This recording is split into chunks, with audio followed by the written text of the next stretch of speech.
Selamat siang. Siap. Kesadaran tertinggi itu datang dari dalam hatimu, bukan karena Pak Irsa. Jadi kalau tidak ada niatan kalian untuk melakukan perubahan, walaupun mungkin secara pelan-pelan, kapan lagi kalian? 1 minggu lalu kita sudah bikin adanya harapan, adanya impian. 10E4 di kelas. Sudah kalian tuliskan, Nak? Ini dia, saya bawa. Berdasarkan tulisan inilah akhirnya kita mengatur tempat duduk. Kalian yang usulkan. Karena itu bagian dari impian kalian. Harapan ini tidak ada yang mau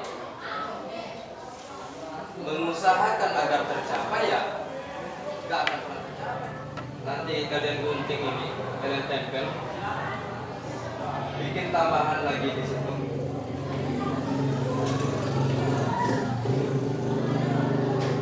Jadi kedepannya kalau kalian melakukan sesuatu tinggal baca tuh apa yang kalian buat. Karena sepertinya ini kalau saya yang pegang kalian lupa apa yang telah pernah kalian tulis.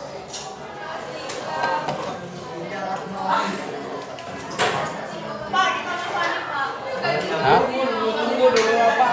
Kenapa? Gunting namanya, Pak. Enggak ada gunting. Nggak usah. Nah, itu kan berisi impian kalian. Jadi digunting sesuai dengan seleranya masing-masing. Mau bikin kayak bunga-bunga, mau bikin kayak pesawat terbang. Nah, apa ini? Pari, ikan pari. Terserah. Pokoknya jangan sampai menggunting tulisannya.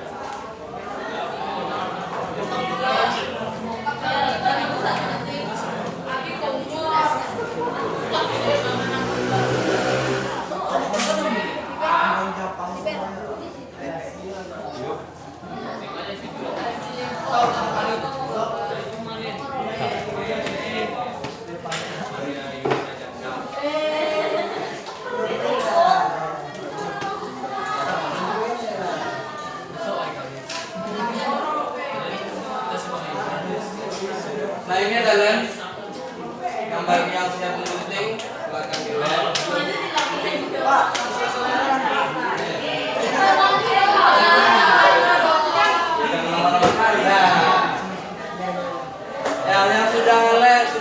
Yang sudah digunting itu ada lemnya, silakan dilem. Perhatikan lo, halo. Nah, tempatnya kan ini, hanya ini, makanya digunting. Artinya bagi penempel pertama itu di sini, ya. Nanti penempel kedua itu usahakan memang dekat dan jangan besar-besar jaraknya agar semuanya nanti. Ngerti ya?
Ada berapa orang lagi yang belum nempel? Abi Pak, Abi Pak.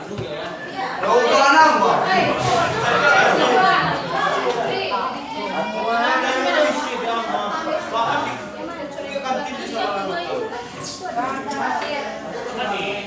Jadi menariknya itu saya baca, dan yang lain juga tadi sudah baca kan. Ada yang sampai catut nama. Artinya apa? Kalaulah sampai terjadi pemicu, apa kalau pemicu? Bahasa saya pemicu nih. Pemicu ini artinya yang apa ya?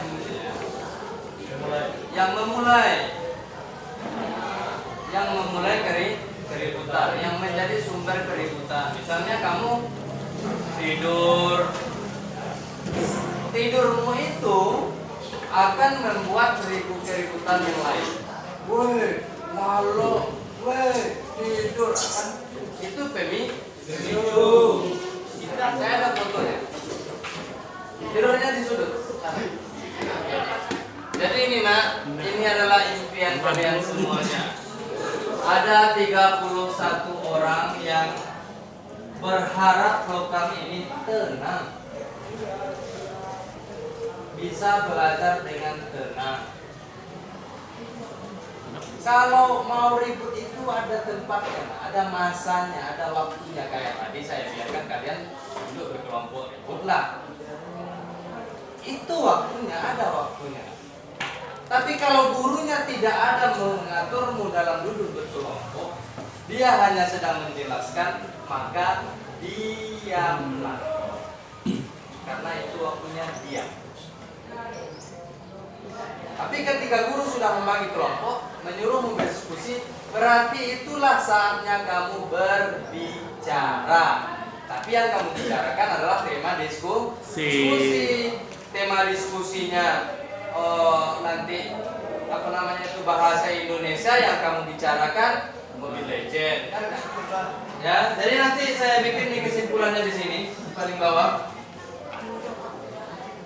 Nah, baru dibingkai apa ya? Depannya bingkai kan? Biar sama. Aldo Pak, itu kayak Aldo Pak. Aldo kemarin. Iya. Nah, jadi itu saya harap kedepannya kalian mau berubah menjadi lebih baik lagi. Kalau berubah itu nggak bisa instan, nggak bisa. Nggak bisa kayak mie instan, itu nggak bisa. Tinggal seduh air panas, kasih bumbu, kocok-kocok dikit, makan. Kalau berubah itu nggak bisa, manusia nggak bisa berubah kayak mie instan. Tinggal seduh air panas, selesai. Nggak bisa. Kamu perlu latihan. Dan latihan itu perlu dari dalam dirimu sendiri. Nah, yang terlambat pun, apalagi terlambat pagi-pagi terlambat, ketemu sama beberapa orang guru, alasannya terlambat bangun, nggak bisa pergi apel. Saya tahu yang keliling itu, nah, guru-guru yang keliling itu, habis mereka keliling dulu sama saya di kantin, ceritalah tentang kamu. Saya tahu. Yang nggak apel saya tahu. Duduknya di mana tahu. Sembunyinya di mana tahu. Tapi apakah harus seperti itu gitu ya? Saya mau perubahan itu memang benar-benar berasal dari dalam hati. Keinginan dari dalam jiwamu. Bukan karena Pak Irza, atau karena Pak Hendra keliling, atau karena Pak Azwar keliling. Jangan berubah karena itu. Karena kalau kamu berubah karena itu, berarti kamu sudah mentuhankan itu. Berubahlah karena memang kamu butuh perubahan itu. Berubahlah karena kamu memang butuh kewibawaan, karena sebentar lagi kamu kelas 11. Kelas 11 itu selayaknya itu berwibawa, punya wibawa, agar nanti adik-adikmu segan kepada menghormati. Kalau tidak mau berubah dari sekarang, tiba-tiba udah kelas 11, perangainya masih lagi-lagi, kemana-mana masih ceker ayam. Ya, perasaan panas kakinya habis olahraga, ceker ayam kemana-mana. Tahu ceker ayam? Tahu. Gak pakai sepatu. Sekarang kamu kelas 10. Ketika ada kakak kelas semua bertingkah yang aneh, apa di mata? Apa rasanya?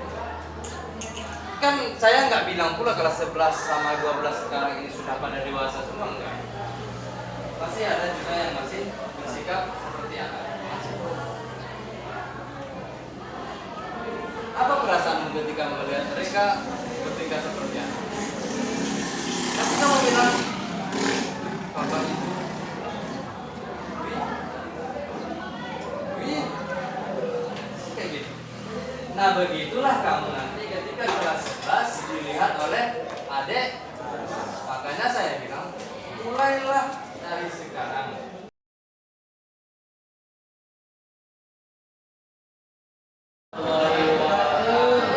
Selamat pagi.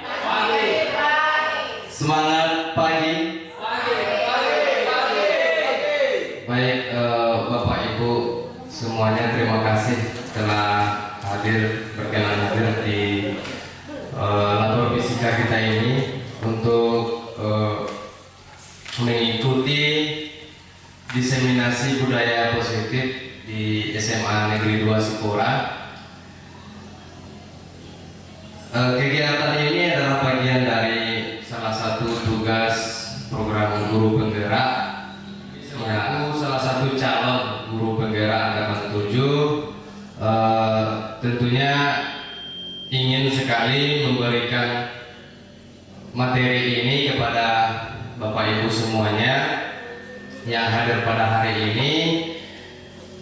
Nah, sebagai pembukanya, hari ini kami bukan bermaksud untuk menggurui Bapak Ibu semuanya, bukan bermaksud pula memaparkan, kalaupun nanti ada pemaparan kami yang barangkali dapat sedikit memberi singgungan atau seperti apa, mohon maaf. Dari awal kami sudah sampaikan ini karena memang tujuan dari kegiatan ini adalah bagian dari salah satu perintah dari Kemendikbud agar materi ini sampai ke seluruh sekolah-sekolah walaupun itu berada jauh dari jangkauan dinas pendidikan seperti tempat kita sekarang. Kita mencoba sebenarnya, yang namanya mencoba belum tentu entah nanti berhasil entah tidak. Yang jelas setelah kegiatan ini mudah-mudahan kita semuanya mau mencoba untuk mewujudkan suasana belajar yang aman dan nyaman bagi peserta didik serta membiasakan budaya positif di SMA Negeri 2 Sipora. Nah, diawali dari materi yang menjadi dasar kurikulum kita saat ini, yaitu kurikulum Merdeka Belajar, berasal dari tujuan pendidikan menurut Ki Hajar Dewantara selaku Bapak Pendidikan bangsa kita, mengatakan bahwa pendidik itu sebenarnya menuntun. Menuntun di sini berarti bukan hanya sekedar mengajarkan. Bukan hanya sekedar mengajar, mendidik, tapi lebih tepatnya itu kata Bapak Pendidikan kita itu menuntun. Artinya, kalau menuntun itu setiap orang berarti sudah punya tujuan. Jadi setiap siswa kita yang datang ke sekolah ini, mereka pasti sudah punya tujuan masing-masing. Tugas kita hanya menuntun mereka untuk mencapai tujuannya tersebut.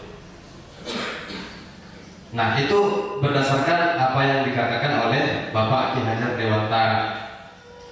Kemudian kenapa kita hanya menuntun? Nah, ini alasannya. Karena setiap orang itu ternyata sudah punya kodratnya masing-masing.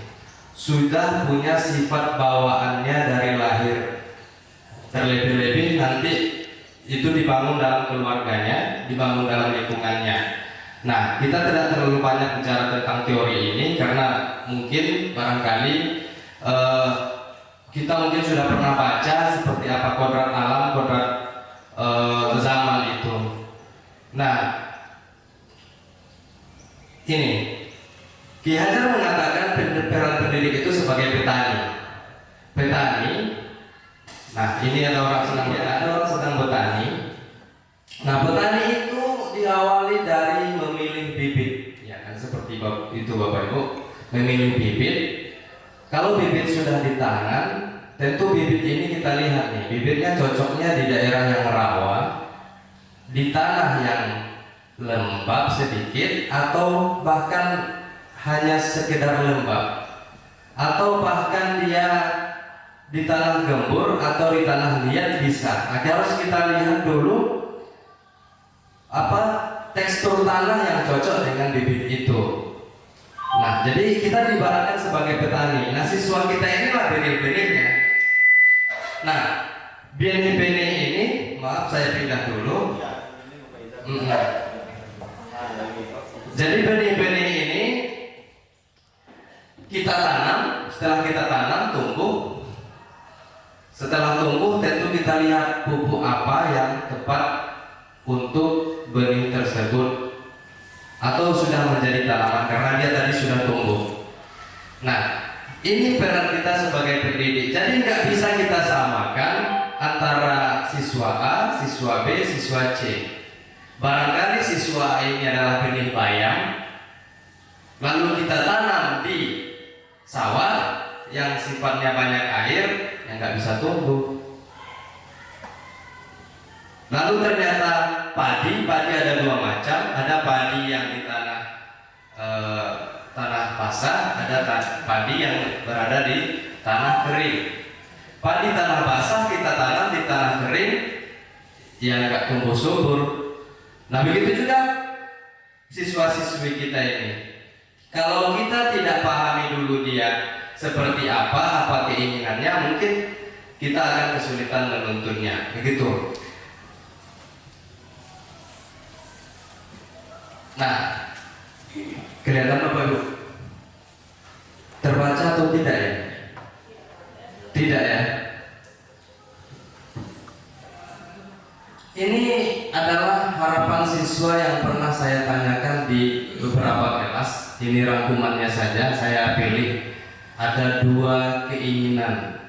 Satu dari 10 E1, mungkin kita kenal, namanya Rezi Olivia. Dia ingin suasana belajar itu tenang. Nah, ketika saya tanyakan, kenapa kamu menulis ini, Nak? Karena ternyata teman-temannya ribut. Nah, kemudian apa yang dia inginkan? Jangan banyak-banyak kasih catatannya, Pak. Nah, pertanyaannya, apakah kita semua sudah pernah menanyakan ini pada siswa kita? Sudah, Bapak Ibu? Nah, banyak di antara kita, mohon maaf sekali, belum pernah menanyakan apa keinginan siswanya, apa yang dia harapkan dari kita.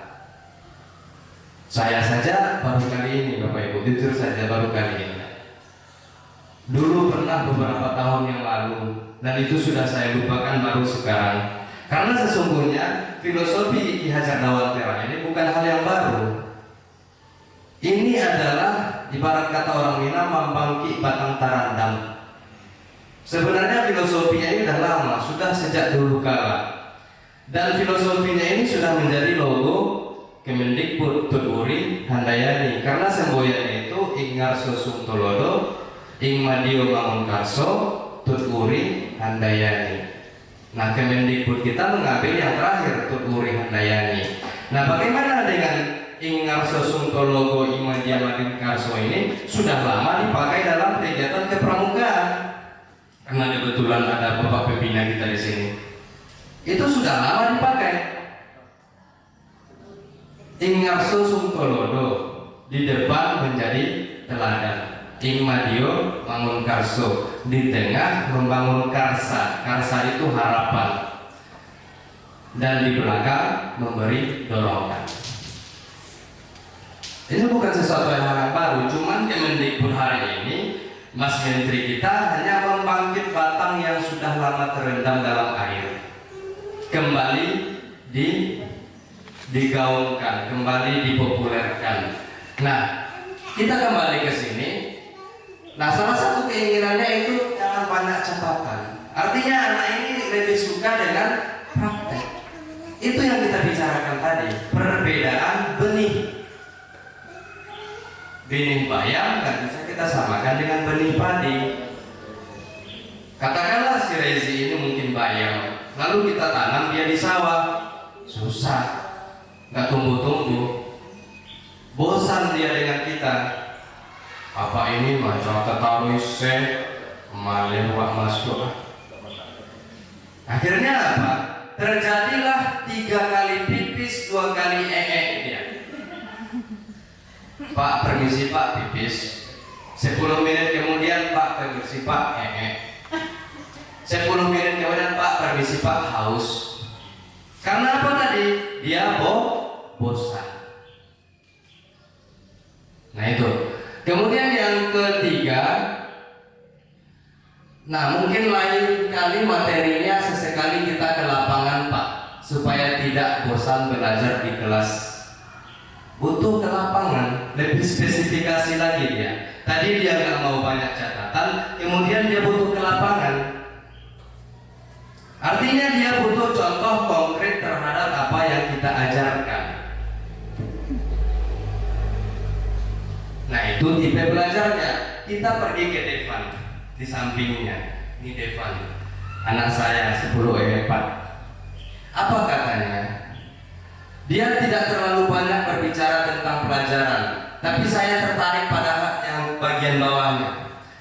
Suasana yang saya impikan adalah, ya, kita sensor namanya, T dengan T tidak lagi mencubit saya.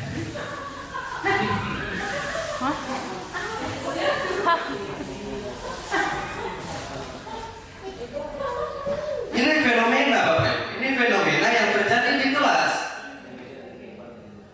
Kalau kita tidak pernah bertanya kepada mereka, kita nggak tahu apa yang sebenarnya terjadi di situ.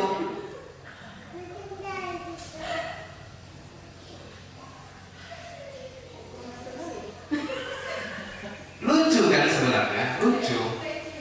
Iya.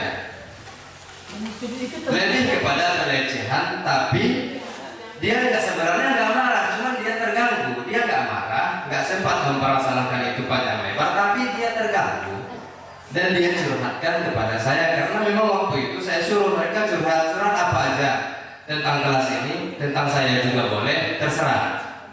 Kalau malu bikin nama, nggak usah bikin nama. Tapi ternyata mereka bikin nama. Nah, ini fenomenanya.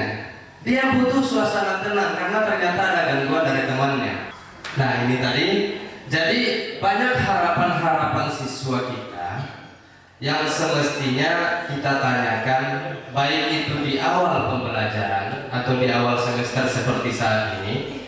Nanti setelah pertengahan semester kita tanya lagi, apakah harapan mereka itu sudah tercapai atau belum. Nah nanti refleksinya di akhir semester kita tanya lagi tuh, agar apa perbaikan di semester kedepannya. Nah itu tadi agar tujuan yang tadi tercapai, menuntun tadi tercapai. Bibit bayam tumbuh di tanah yang seharusnya, padi tumbuh di sawah, mangga tumbuh di tanah yang kering agak-agak lembab. Tanah apa itu namanya? Kering agak-agak lembab. Nah mangga kan suka begitu. Nah lanjut. Nah kita masuk ke tentang kedisiplinan, karena tadi sudah ada kasusnya, ya sekarang sudah ada kasus si Devan dicubit oleh si oknum tadi, ya. Nah berarti perlu ada pendisiplinan. Nah, kita masuk ke sini. Nah, Bapak Ibu setuju kalau si pelaku yang mencubit tadi kita hukum? Di sini pertanyaannya, hukuman dapat mendisiplinkan anak, setuju atau tidak?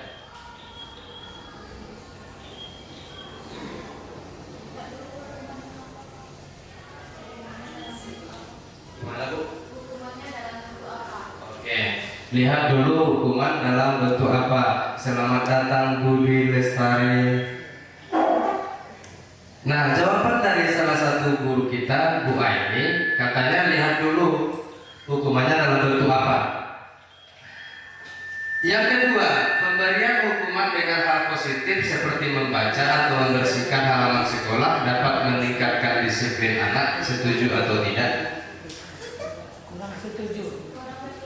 Kurang setuju, ya. Oke. Memberi penghargaan dapat meningkatkan motivasi belajar anak. Setuju. Setuju. Baik. Ada yang tidak setuju? Bapak Ijal? Dah minum obat, Bapak. Oke. Rata-rata setuju ya. Tapi mari kita lihat jawabannya. Bukan saya yang jawab nih, saya hanya memberikan apa yang menjadi materinya saja. Nah, ini dulu lah. Ilusi mengontrol murid, ya kan? Katanya mengontrol murid itu ilusi. Tadi ada keinginan hukuman, lihat dulu hukumannya, ya kan? Hukuman itu kan tujuan kita sebenarnya untuk mengontrol murid, ya kan? Tapi katanya guru dapat mengontrol murid itu hanya sebagai ilusi saja. Artinya hanya sebatas angan-angan kita. Menurut kita itu akan berhasil, tapi ternyata hanya ilusi. Ilusi berarti kalau hanya ilusi berarti nggak berhasil. Artinya hukuman itu hanya sebatas dipatuhi saat itu saja. Besoknya ketika dia bertemu guru lain belum tentu. Nah, itu maksudnya ilusi di sini. Nah, bahwa kritik yang membuat orang merasa bersalah dapat menguatkan karakter.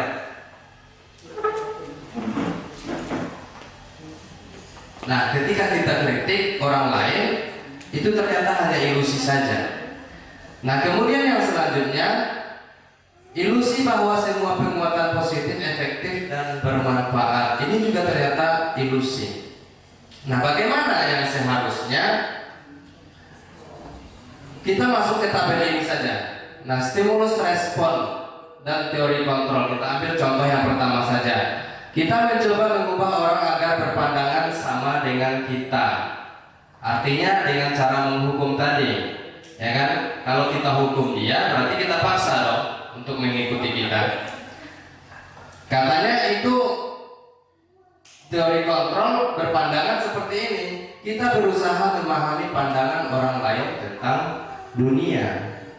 Kata teori kontrol lebih baik seperti itu. Dan yang kedua, perilaku buruk dilihat sebagai suatu kesalahan. Teori kontrol atau teori pilihan mengatakan semua perilaku memiliki tujuan. Nah, ini kita kembali ke kasus Devan tadi. Nah, selaku pendidik, di mana tugas kita tadi di awal sudah kita bahas bahwa kita itu menuntun. Nah, bagaimana kita mengatasi itu? Kita panggil pelaku tadi. Kan kalau korbannya udah curhat nih, korban udah curhat, pelakunya kita panggil, tanyakan tujuannya apa. Kita usahakan dia menjawab sejujur-jujurnya. Nah, kalau sudah kita tahu apa tujuannya, baru nanti kita carikan obatnya. Nah, bagaimana dengan obatnya? Obatnya nanti kita lihat di slide selanjutnya. Baik, kita lihat dulu video ini.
Baik, itu tadi ada video pembelajaran kehidupan. Nah, bagaimana tanggapan Bapak Ibu terhadap video itu? Apakah hal tersebut pernah terjadi di sekolah kita?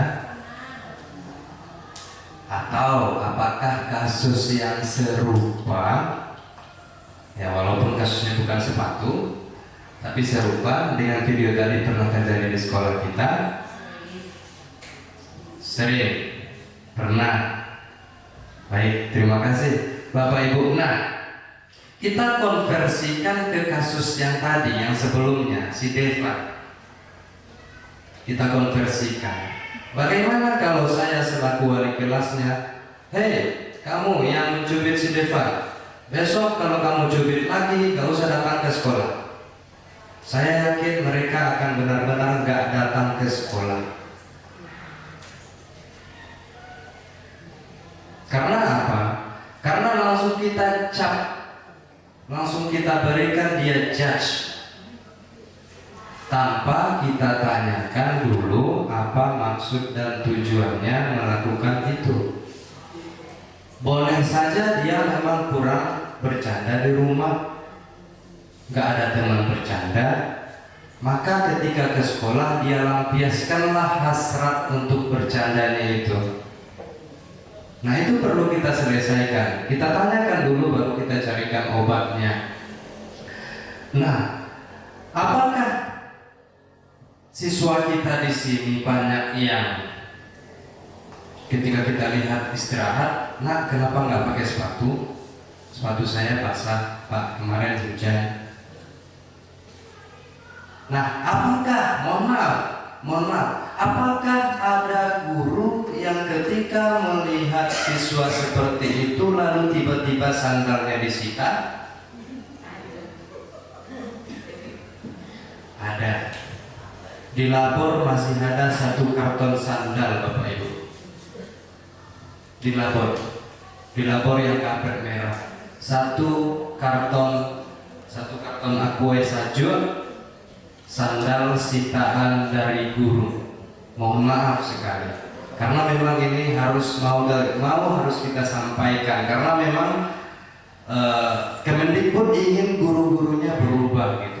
Walaupun mungkin diri saya sendiri yang memberikan materi pada hari ini ya belum sesempurna itu, tapi kita coba memaparkan ini agar kita nanti kedepannya kita sama-sama melakukan perubahan paradigma ini.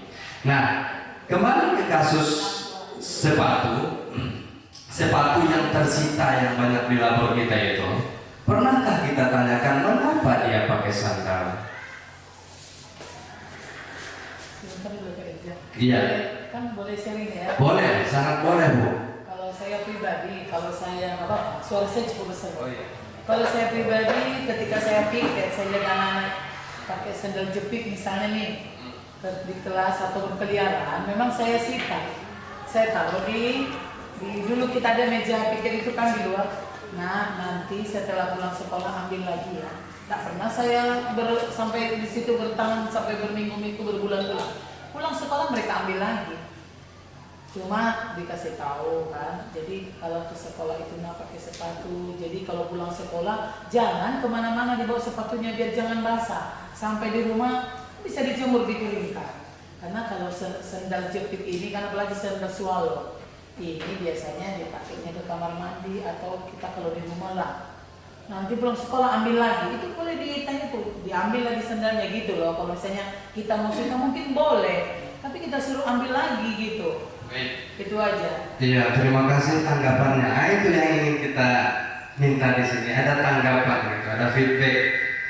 Nah, betul, karena memang ada bermacam-macam, kita bermacam-macam di sini.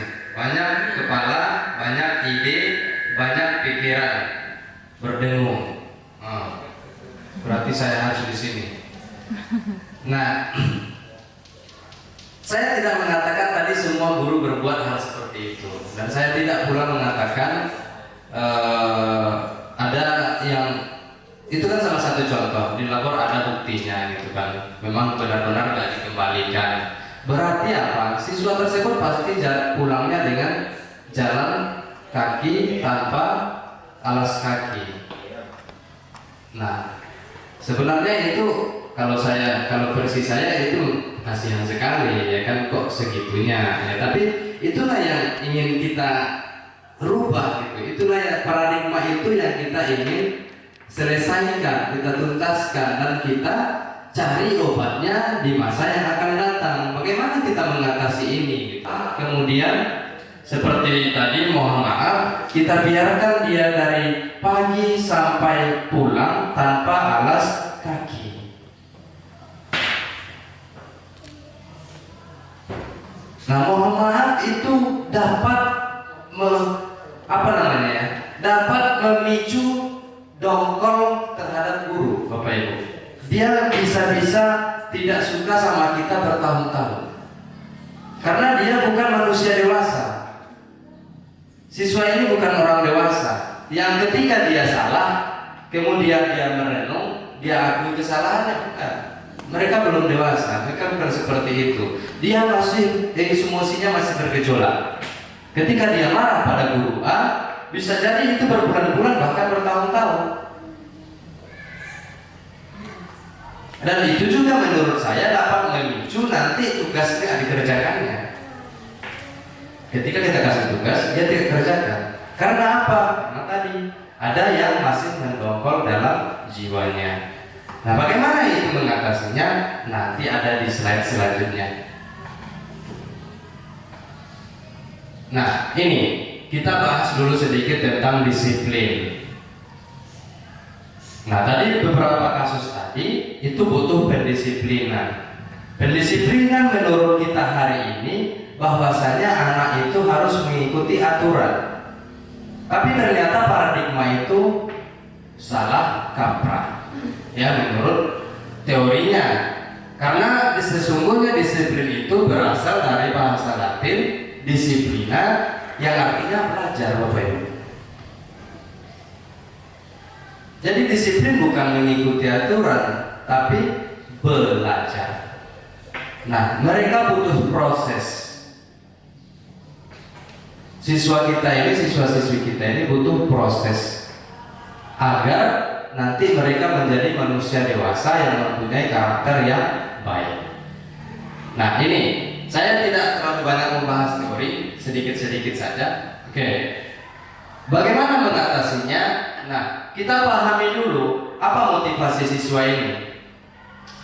Teori motivasi, ternyata motivasi itu bisa berasal dari luar dirinya atau motivasi eksternal, bisa motivasi internal yang berasal dari dalam dirinya. Motivasi eksternal dalam kasus sepatu yang pernah terjadi di sekolah kita, bisa jadi itu karena ikut-ikutan temannya. Itu namanya motivasi eksternal. Karena temannya suka pakai sendal, ternyata itu asik, ya udah besok dia ikut pakai sendal. Nah, tapi kalau internal bisa jadi karena basah tadi. Basah, lalu kaki tidak tahan memakainya, akhirnya muncullah ide pakai sendal saja. Nah, itu motivasi internal dari dalam dirinya. Nah, menurut Ki Hajar, merdeka itu artinya tidak terlepas dari perintah, akan tetapi juga cakap buat memerintah dirinya sendiri. Nah, mari kita sama-sama cari obatnya, bagaimana supaya siswa kita ini dalam kasus sepatu tadi, dia memiliki kesadaran bahwasanya bersepatu itu seperti kata Bu Dina tadi, itu sangat penting untuk kerapian dirinya. Bagaimana supaya dia itu menyadari dan datang dari dalam dirinya sendiri, bukan karena kita paksa dia pakai sepatu. Gak semudah itu Pak, betul. Saya yakin kita semua merasakan itu dalam hati, gak semudah itu, betul. Pasti tidak mudah. Merubah hal yang bertahun-tahun sudah tertanam dalam diri orang lain itu susah. Gak mudah semudah membalikkan telapak tangan. Tapi ini yang kita inginkan adalah prosesnya. Kita sama-sama ingin berubah dan sama-sama ingin merubah siswa kita menyadari bahwasanya disiplin itu proses dirinya untuk belajar, bukan proses dirinya mengikuti paksaan kita. Nah itu, ini salah satu kasusnya. Ibu Anas guru kelas 2 SD. Ya, ternyata untuk membuat siswanya disiplin ketika memasuki kelas, dia memberikan bintang bagi orang yang mau antri. Nah di akhir ada kalimat, ketika Bu Ana sakit dan terpaksa digantikan Pak Heru tidak mengetahui tentang stiker bintang bagi orang yang mau antri. Dan benar saja pada saat mau masuk ke kelas, usai jam istirahat, murid-murid kelas 2 kembali berebutan masuk kelas. Apa yang terjadi? Mengapa? Kira-kira ada bapak ibu yang bisa menanggapi? Iya Bu Dwi? Anak-anak tadi masuk kelas bisa teratur, bisa rapi karena ingin mendapat penghargaan. Bukan karena apa, karena ingin apa, karena tahu bahwa antri itu budaya yang bagus itu ya. Jadi ketika ada Bu Ana mereka lakukan, tapi ketika tidak ada Bu Ana ya mereka kembali sendiri gitu. Iya betul. Nah itu tadi Bapak Ibu, karena memang motivasinya itu bukan dari dalam dirinya, bukan motivasi internal, tapi motivasi eksternal, ingin dapat penghargaan. Nah itu yang sebenarnya kalau kita biarkan bertahun-tahun, nanti ketika dia tamat dari sekolah susah dia mengatur dirinya sendiri, karena nggak ada lagi tuh penghargaan, nggak ada lagi tuh hukuman. Nah itu makanya banyak kasus ketika kita sudah lihat dia tamat SMA, tapi dia masih belum bisa mengatur atau mengendalikan dirinya sendiri. Karena itu lanjut. Nah ini berdasarkan teorinya, kasus tersebut karena dihukum oleh penghargaan itu sendiri. Jadi penghargaan itu memberikan hukuman. Nah berdasarkan apa yang ada dalam tulisan ini, ada dua Bapak Ibu yang bisa terjadi akibat dari penghargaan. Yang pertama kepada orang yang diberi penghargaan itu sendiri. Yang kedua kepada orang lain yang melihat terjadinya penghargaan itu. Kita bahas yang pertama. Yang pertama untuk orang yang kita beri penghargaan, bahwasanya besok dan besok-besoknya dia akan mengharapkan penghargaan terus menerus. Kalau tidak kita hargai, tidak dia lakukan. Seperti tadi kalau ada stiker bintang, kalau besoknya tidak ada stiker bintang, dia nggak antri. Dan yang kedua, dampaknya kepada orang yang menyaksikan penghargaan itu terjadi. Ketika ada siswa A, siswa B, siswa A dapat penghargaan, siswa B menyaksikan, nah dia akan down. Kok dia terus yang dapat penghargaan? Saya enggak, mentang-mentang saya begini. Nah itulah sebabnya mengapa ketika semester kemarin terjadi sedikit diskusi dengan Bu Wakur kita, nggak apa-apa Bu ya, kita buka sedikit di sini ya Bu. Nah, karena ini tadi, karena paradigmanya Kemendikbud ingin merubah itu gitu. Jadi ketika penerimaan rapor itu, Kemendikbud sudah meniadakan pemberian hadiah. ini tadi yang ditakutkan gitu. Terlebih-lebih dalam satu lokal itu yang kita kasih hanya juara 1, juara 2, juara 3. 33 orang lagi gimana? Rata-rata kan 30 orang satu lokal, ada yang 33. Nah kalau yang 33 satu lokal, 1, 2, 3, 30 orang lagi gimana coba? Jadi mereka akan muncul dong. Gak usah lah belajar, mereka juga yang juara 1. Malas kita, gak akan juga dia juara, mereka aja nya. Nah itu yang ditakutkan terjadi. Karena generasi sekarang ini generasi yang tidak sama dengan kita. Apa namanya generasi sekarang Bapak Ibu? Hah? Gen Z ya, Gen Z. Ya. Hah? Iya, maunya instan ya kan, maunya cepat. Maunya cepat dan memang beda, sangat beda dengan kita dulu. Dulu kita semakin dihargai, kita menghargai balik. Kalau sekarang enggak. Ketika temannya kita hargai, Pak kok dia aja, saya enggak. Dulu kita mana ada seperti itu sama guru kita Bapak Ibu? Mana ada? Saya mungkin yang paling termasuk setelah Ijal dan Ibu, saya mungkin jauh di generasinya dari Bapak Ibu. Saya masih mengalami itu. Ketika ada guru yang datang menghargai teman saya ikut menghargai guru itu dan menghargai teman saya. Tapi kalau sekarang enggak Bapak Ibu, enggak bisa. Akan muncul komentar dari temannya, apa tuh itu sema, itu yang muncul. Dan dia berani mengungkapkan itu. Kalau kita dulu pasti enggak, kita enggak berani. Generasi hari ini mereka sangat berani mengomentari walaupun sebenarnya komentarnya itu asal bunyi. Ini generasi hari ini. Nah makanya mungkin dicarikan obatnya seperti ini. Ya apa salahnya kita coba ke depannya. Mudah-mudahan Bapak Ibu insyaallah.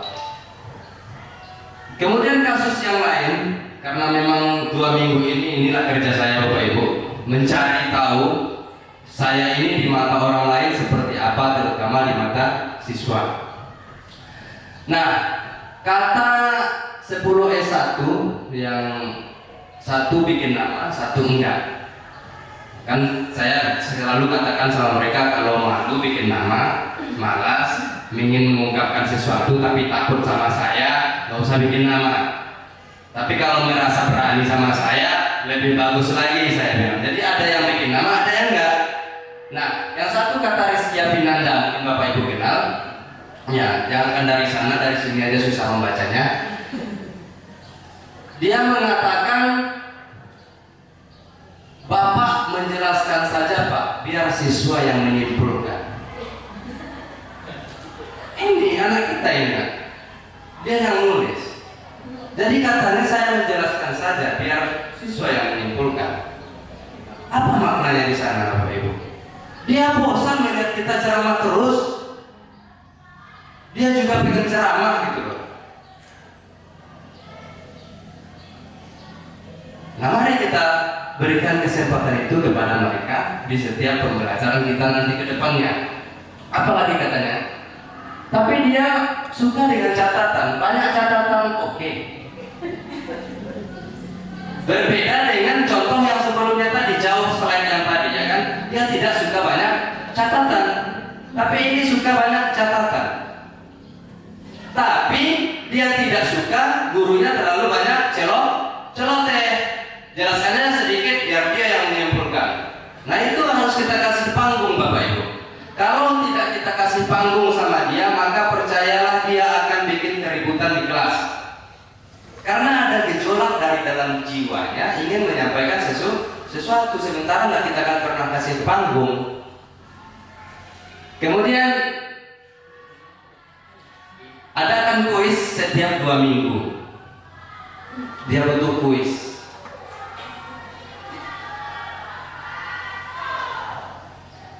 Artinya apa Bapak Ibu? Dia punya sesuatu yang ingin dia ungkapkan gitu. Tapi mungkin belum pernah saya kasih kesempatan. Nah itulah mungkin salah saya. Makanya saya butuh curhatan mereka. Kemudian kata orang yang bernama Sule, tanda tangannya Sule. Saya nggak tahu ini siapa Sule di lokal itu. Katanya, Bapak jangan marah-marah, santai saja. Padahal seingat saya jarang marah gitu. Seingat saya. Tapi itulah mereka, ya kan? Mereka mengungkapkan, mungkin ada yang mengatakan di 10E6, saya memang nggak pernah marah, tapi mata saya marah terus katanya.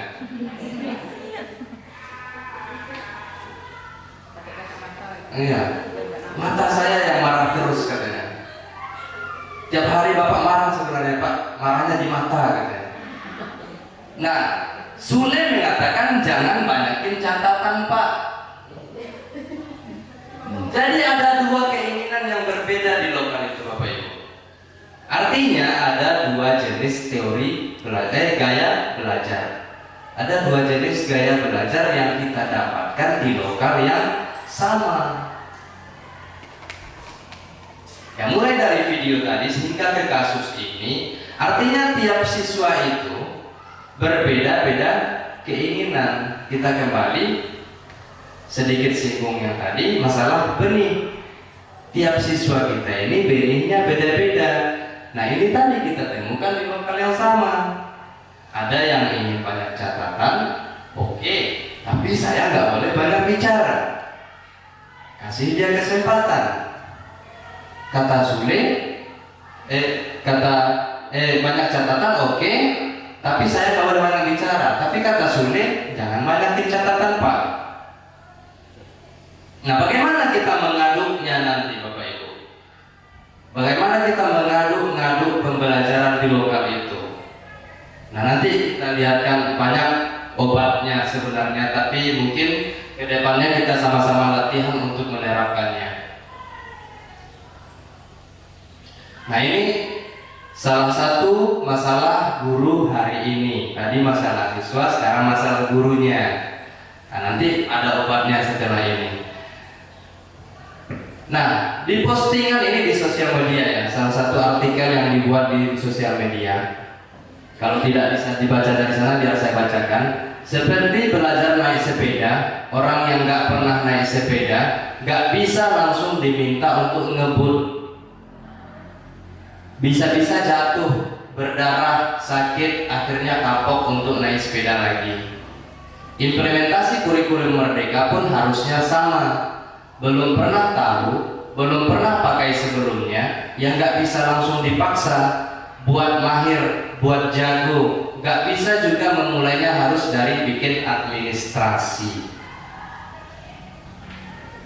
Sebenarnya Kemendikbud RI sudah menginisiasi sebuah buku bagus tahapan implementasi kurikulum Merdeka. Buku ini bisa digunakan untuk melihat tahapan yang bisa satuan pendidikan, karena bertahap yang nggak perlu buru-buru, agar mulai kelihatan dampak perubahan yang terjadi di kelas dan kasmaran akan kurikulum Merdeka.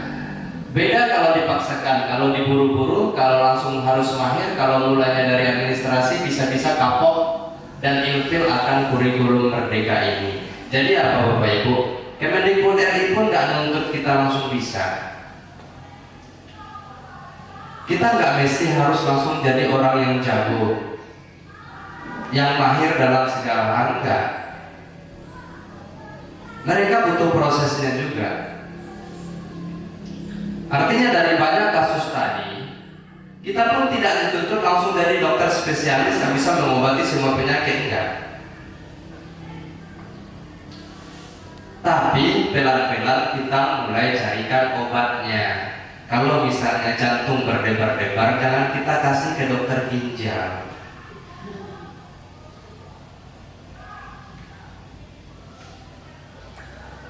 Nah itu. Nah, ada komentar terhadap postingan ini, saya kira menarik untuk kita lakukan di kelas. Ini dia Bapak Ibu. Kalau nggak terbaca dari sana, saya bacakan. Saya alhamdulillah sedang mempraktikkan diferensiasi pengerjaan tugas.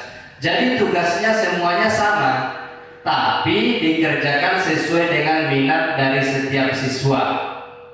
Tugasnya sama, tapi terjadi diferensiasi terhadap hasil. Dia mengatakan tugasnya itu sama tapi bisa dikerjakan dengan membuat poster, komik, reporter dan lain-lain. Semoga dengan mengerjakan tugas dengan cara yang mereka sukai, hasilnya lebih maksimal. Artinya kita kembali ke gaya belajar yang tadi. Ada yang suka catatan tapi tidak suka ceramah, ada yang tidak suka catatan, ada juga yang suka ke lapangan, macam-macam keinginan mereka. Salah satu obatnya begini Bapak Ibu. Ini salah satu obatnya yang menginspirasi bagi ya menurut saya ya. Ya, tugasnya boleh sama, tapi hasilnya suruh mereka berbeda-beda sesuai dengan minatnya. Bagi yang suka gambar, tugas Bapak Ibu itu suruh dia menjelaskan tugas itu dengan poster. Nah, kata ibu ini yang komentar ini, katanya dengan begitu anak selalu ingat apa yang menjadi tugas itu. Saya kira ini sudah pernah kita lakukan di P5 kemarin ya toh, Bu Dina. Kita sudah mempraktekkan membuat bilik suara dan kotak suara. Kalau Bapak Ibu tanya, mayoritas siswa masih ingat Bapak Ibu. Ya kenapa saya cerita ini? Karena ini yang terbaru yang pernah saya lakukan bersama tim saya, Bu Mega sama Bu Dina. Sampai hari ini mereka masih ingat apa fungsi kotak suara, apa fungsi bilik suara. Karena memang mereka praktekkan membuatnya. Waktu itu ada yang membuat kotaknya, ada yang membuat gambarnya, ada yang mewarnainya. Jadi tergantung minat masing-masing. Kalau bagi yang suka gambar silahkan gambar nih, bikin posternya, poster ke KPO, Komisi Pemilihan OSIS. Ini bikin posternya. Bagi yang suka bikin karya-karya, dia bikin kotaknya, bikin biliknya. Sampai hari ini membekas di kepala mereka. Artinya apa? Generasi Z sekarang ini tidak suka terlalu banyak teori, Bapak Ibu. Mereka nggak suka terlalu banyak teori. Nah, ketika ada kendala, baru Bapak Ibu kasih dia teori, baru nangkap itu. Oh, gitu Pak. Baru gitu dia. Dia lebih suka ketika dia menemukan kendala baru kita kasih tahu, ketimbang kita bla bla bla bla bla bla bla bla. Banyak betapa. Nah itu dalam hati Bapak Ibu. Ya itu fenomena generasi hari ini. Nah ini salah satu obatnya yang mungkin bisa kita praktekkan dalam pembelajaran.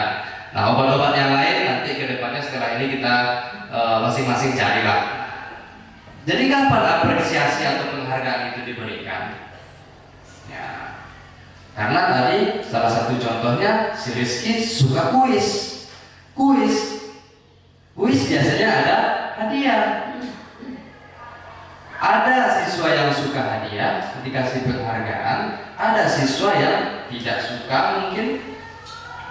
Nah kapan kita kasih dia penghargaan, beri dia pengakuan secara khusus, secara pribadi. Konsekuensi. Kemudian membersihkan tumpahan air di meja tulis karena tersenggol pada saat belajar. Konsekuensi atau hukuman? Konsekuensi. Yang anak murid disuruh untuk mengenakan sepatu seharian di sekolah karena tidak mengenakan sepatu hitam. Hukuman atau konsekuensi? Hukuman. Gimana? Mulai disuruh untuk menggunakan sepatu saya. Tidak menggunakan. Harusnya tidak menggunakan ya. Nah itu entah siapa yang ngetik gitu. Ya, seharusnya murid disuruh untuk tidak mengenakan sepatu seharian di sekolah karena tidak mengenakan sepatu hitam. Hukuman atau konsekuensi? Hukuman. Nomor 7 terakhir, melari mengelilingi lapangan basket 2 kali karena terlambat 10 menit untuk pelajaran PJOK. Konsekuensi. Ya, apapun jawaban Bapak Ibu, ini jawabannya. Ya, entah betul entah salah dari itu, saya pun lupa.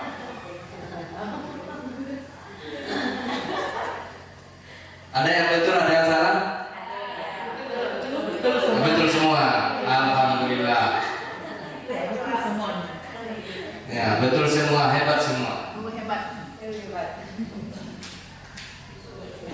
Nah, perbedaan hukuman dengan konsekuensi. Hukuman itu sesuatu yang menyakitkan harus terjadi. Artinya ada nilai paksaan. Konsekuensi sesuatu harus terjadi. Memang seharusnya itu terjadi. Nah, bagaimana dengan yang lainnya? Seperti janji saya tadi, kita tidak terlalu banyak teori. Teori mungkin bisa Bapak Ibu baca saja. Nah, segitiga restitusi salah satu obatnya. Di samping tadi memberikan pembelajaran diferensiasi. Nah, segitiga restitusi ini lebih kepada mengobati kasus yang ada dalam kelas, seperti kasus Devan tadi yang dicubit T-nya oleh temannya. Nah, kalau saya menghukum pelaku, bisa jadi dia ikhlas melaksanakan hukuman tersebut, bisa jadi enggak. Nah, apa pilihannya untuk memberikan dia pembelajaran atau disiplin? Yang pertama, berikan dia konsekuensi atau restitusi. Antara konsekuensi dan restitusi, alangkah baiknya kita memilih restitusi, melalui restitusi.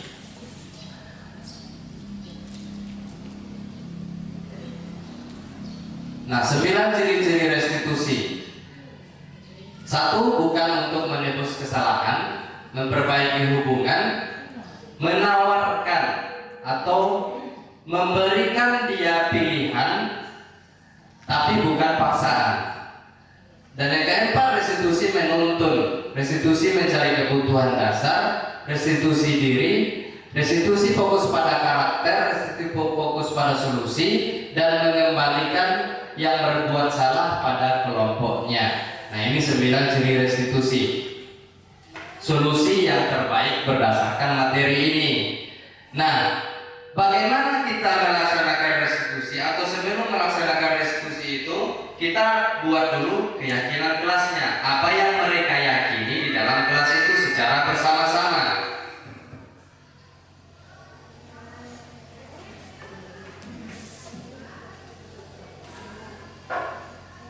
Nah, apa beda peraturan dengan keyakinan kelas? Secara dampak, ya, kalau kita lihat dampaknya itu mungkin mirip, aturan dan keyakinan, tapi di proses pembuatannya itu berbeda. Kalau peraturan kelas, Bapak Ibu, kita membuat siswa mengikuti. Suka tidak suka, mereka harus ikuti, itu peraturan kelas. Tapi kalau keyakinan kelas itu berasal dari impian mereka yang kita sudah bahas tadi, kita tanyakan dulu harapan dan impiannya, kemudian bagaimana mencarikan solusinya, maka muncullah kesepakatan kelas yang nanti kita konversi menjadi keyakinan kelas.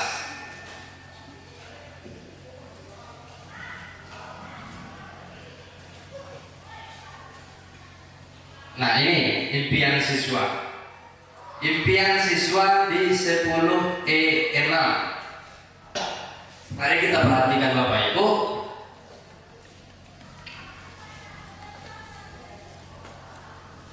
Salah satu siswa mengatakan suasana belajar impiannya itu melihat sumur di lapangan sampai jam pelajaran habis, ngumpul tugas nggak boleh, yang terlambat ngumpul tugas nggak boleh ngumpul lagi. Nah, jika guru terlambat bernyanyi, jika guru tidak masuk nyanyi sambil joget. Artinya apa ini Bapak Ibu?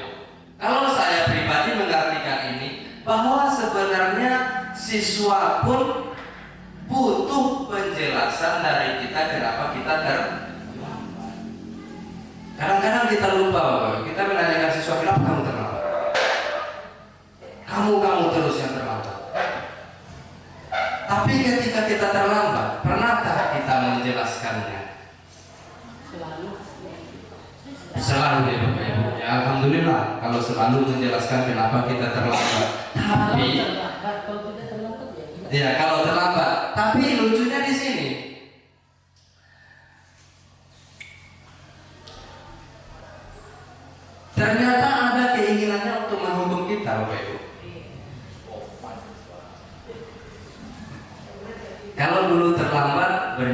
katanya. Sebenarnya banyak Bapak Ibu ada di sana. Macam-macam jawabannya. Bagaimana jika guru terlambat? Ada yang bilang traktir satu lokal. Ada yang bilang kalau kami push up, Bapak juga push up. Artinya apa? Kalau kita membiasakan hukuman kepada mereka, ternyata mereka juga ingin menghukum kita. Kalau masalah bernyanyi memang rata-rata selama ini, karena saya selalu memberikan apa sanksi buat teman kalian. Rata-rata bilang nyanyi, akhirnya nyanyi. Maka muncullah ini. Ternyata dia juga ingin saya nyanyi. Karena notabene semester lalu saya sering terlambat. Makanya semester ini saya nanya tuh sama mereka. Ya, sebagai bahan introspeksi diri. Ternyata mereka juga ingin saya nyanyi ketika saya terlambat. Jadi ke depannya keinginan siswa ini ketika saya datang, maaf Bapak terlambat, langsung nyanyi saya kan. Nah itulah keinginannya. Impian dia yang terjadi di kelasnya. Nah yang satu lagi mengatakan jika guru yang telat diberikan pertanyaan kenapa terlambat atau hukumannya Bapak bercerita sampai jam pelajaran Bapak selesai.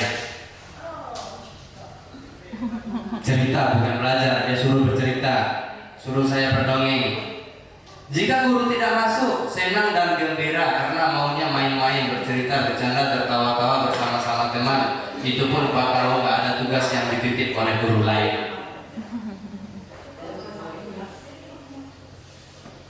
Nah, ada keinginan yang berbeda dalam setiap lokal.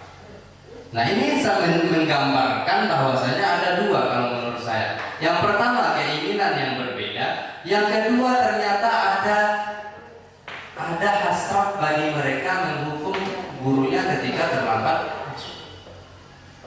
Kalau saya pribadi Pak mengajar memang anak sering terlambat, tapi konsekuensinya anak memang saya suruh masuk, cuma di data saya tetap dia absen.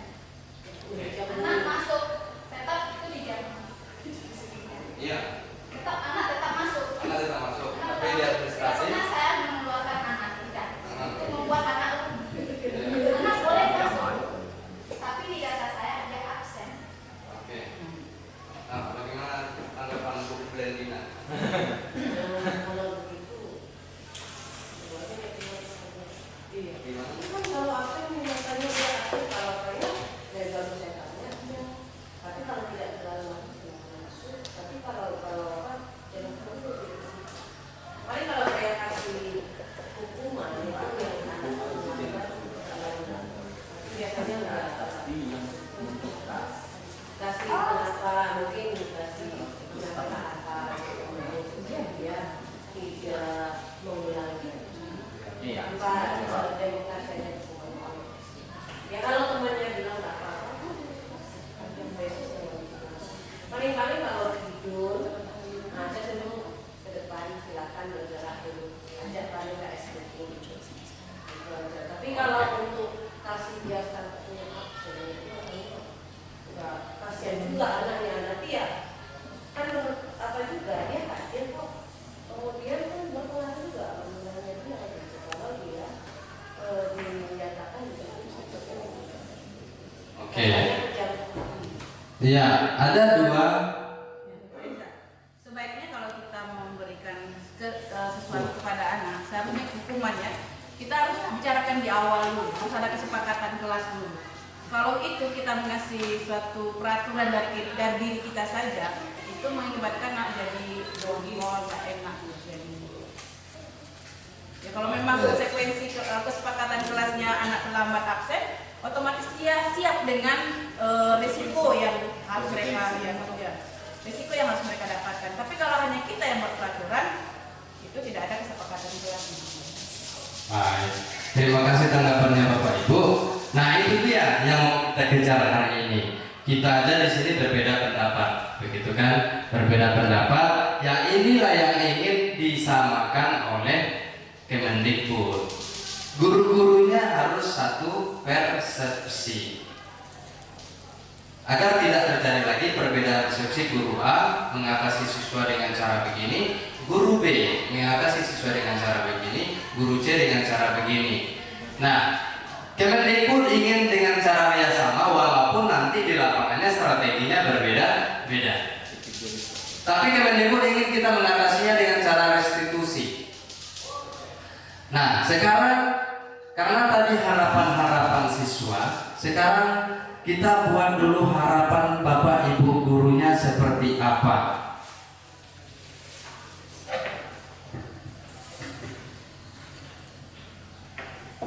Jadi silakan tuliskan harapan Bapak Ibu ke depannya seperti apa di kertas ini.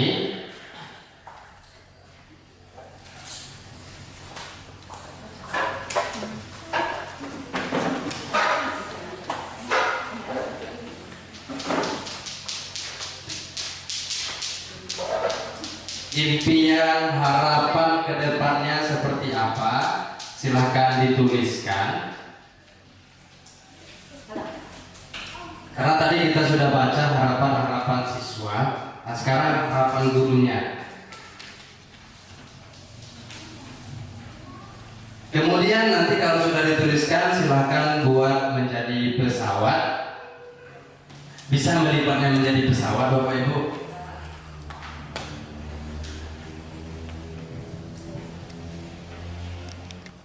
Iya. Nah, ya, tujuan kita mungkin ke Padang, ada yang pakai pesawat, ada yang pakai kapal. Tidak benar, jangan mau bikin pesawat jadinya. Aku lupa bikin pesawat.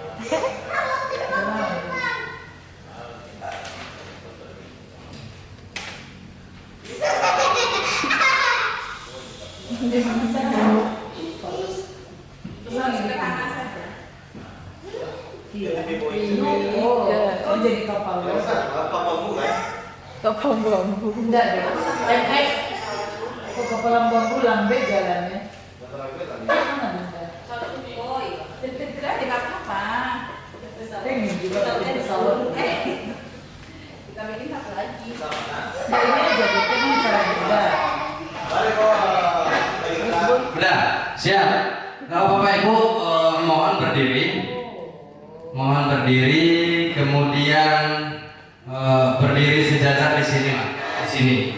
Berdiri semuanya sejajar di sini. Kalau sudah selesai pesawatnya, sejajar di keramik yang lurus apa? Yang barisan ini. Silakan berdiri di sini. Boeing 76.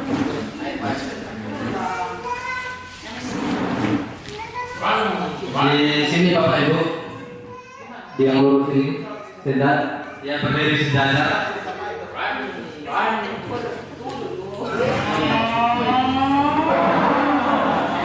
Oke, sebelum pesawatnya diterbangkan, kita sepakati dulu pesawat yang terjauh milik Bapak Ibu harus jelaskan apa harapannya tersebut. Sepakat?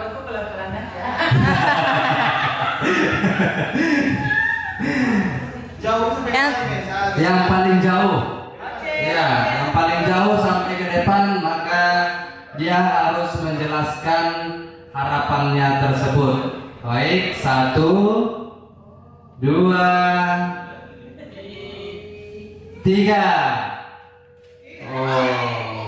Oh, yang paling jauh nih. Ah, iya.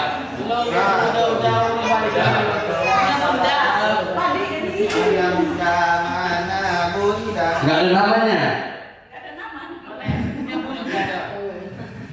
Punya ya Pak? Baik, ini harapan kita semua ini Bapak Ibu ya. Saya menginginkan anak dapat mengikuti pelajaran dengan baik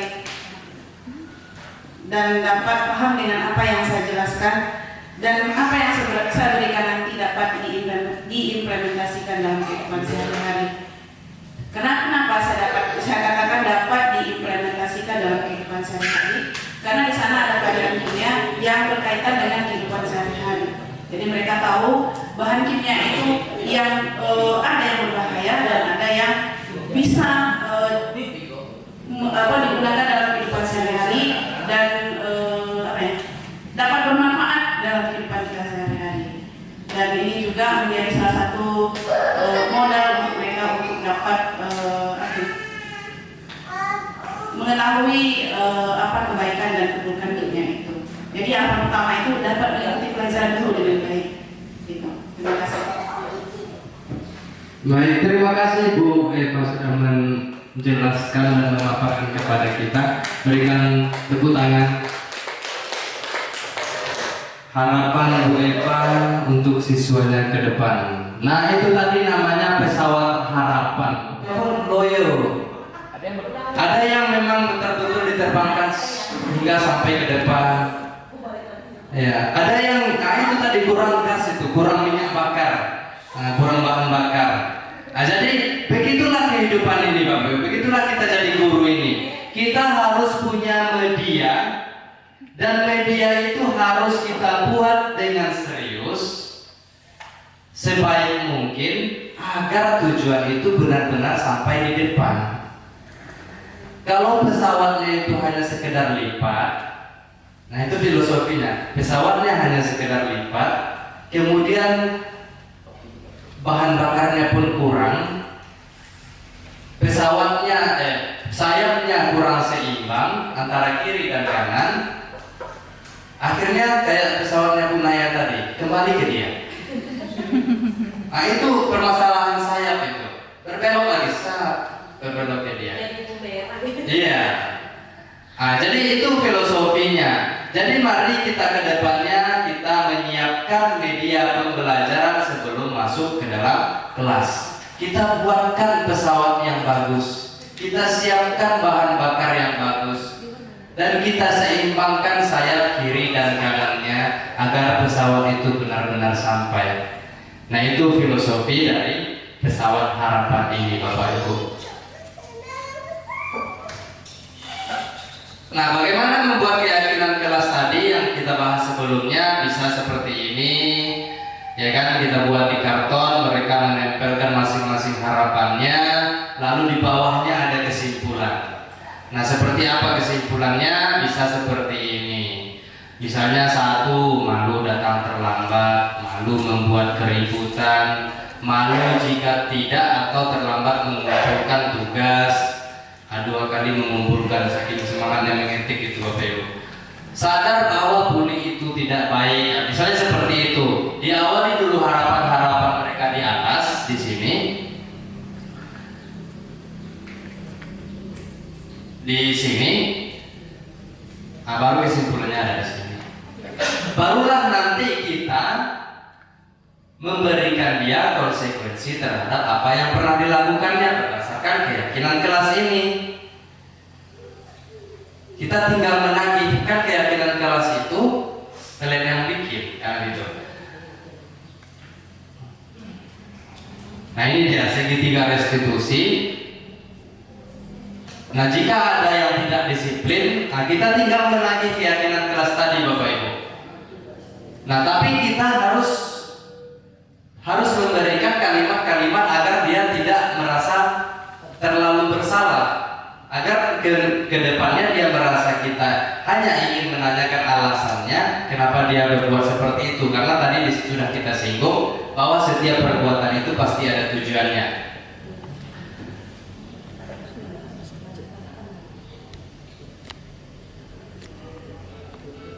Nah, ini salah satu prakteknya Bapak Ibu untuk memanfaatkan keyakinan kelas tadi.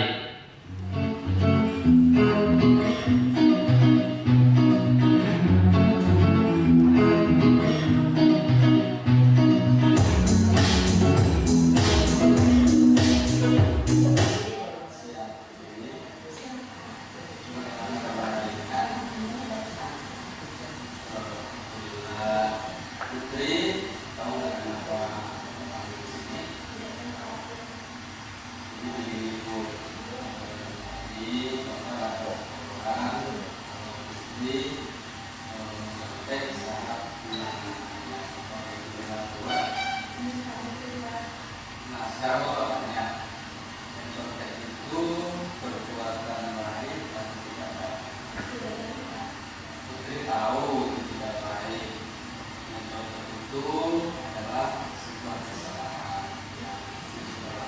Nah, tidak apa-apa, semua kita pernah berusaha,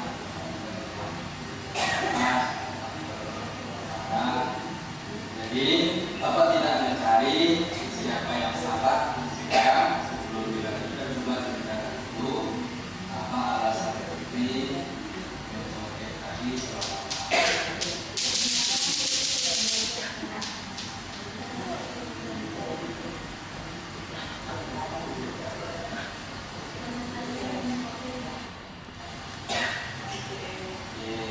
tapi ya betul pertama pakai tapi karena Fitri jadi tidak belajar ya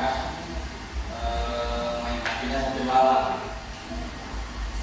Jadi tadi Putri melihat jawaban temannya. Putri masih paham nggak apa keyakinan kelas kita? Nah, jujur itu penting bagi kita.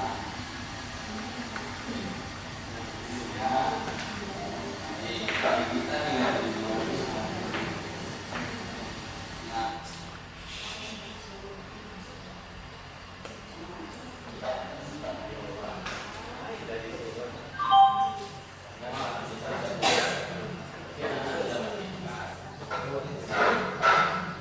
Cik, baik Bapak Ibu, terputus koneksi Bluetooth-nya. Nggak apa-apa. Yang jelas Bapak Ibu, guna daripada keyakinan kelas itu adalah untuk kembali menvalidasi kepada siswa bahwasanya itu berasal dari kesepakatan yang mereka buat. Jadi kedepannya kita lebih berfokus ke sana ketimbang memberikan banyak hukuman, agar nantinya motivasi yang datang dari siswa ini motivasi yang berasal dari dalam dirinya, bukan berasal dari paksaan kita. Karena paksaan itu bisa jadi hari ini dia nurut, besoknya enggak. Nah itu salah satunya. Baik, terima kasih kepada Bapak Ibu guru hebat. Terima kasih sudah mendengarkan materi kami hari ini.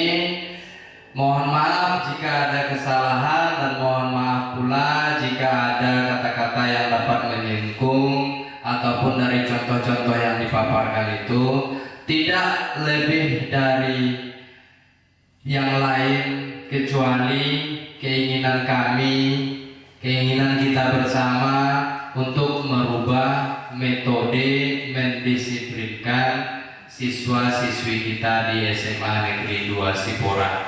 Mungkin itu saja dari saya.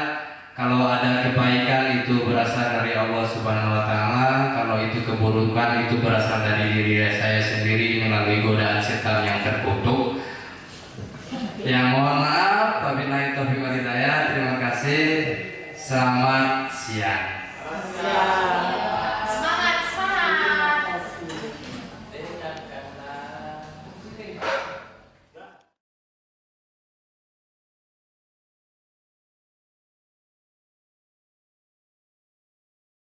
Perkenalkan, nama saya Dilar Cecilia, saya dari kelas 11 IPA 2. Ini penting untuk kami agar munculnya sikap disiplin dalam diri kami dan tidak ada paksaan sama sekali. Karena apa yang saya inginkan dapat tersampaikan di keyakinan kelas ini. Nama saya Rizgo Munte dari 11 IPA 2. Saat membuat keyakinan kelas, saya merasa senang karena bisa mengeluarkan pendapat saya. Keyakinan kelas itu sangat penting karena keyakinan itu kami buat sendiri dan kami akan melakukannya tanpa paksaan. Nama saya Albuto Silaban dari kelas 11 IPA 2. Saya merasa senang karena telah membuat keyakinan kelas secara bersama-sama. Keyakinan kelas ini penting karena belajar bertanggung jawab itu dari keyakinan yang telah kami buat secara bersama tanpa ada paksaan. Nama saya Nazwa Delia Suryadinata, saya dari kelas 11 IPA 2. Saya senang karena apa yang kita pengenin itu terjadi di lokal berkat keyakinan kelas. Karena keyakinan kelas beda dengan peraturan kelas, jadi kami melaksanakannya dengan tanpa terpaksa atau dengan senang hati.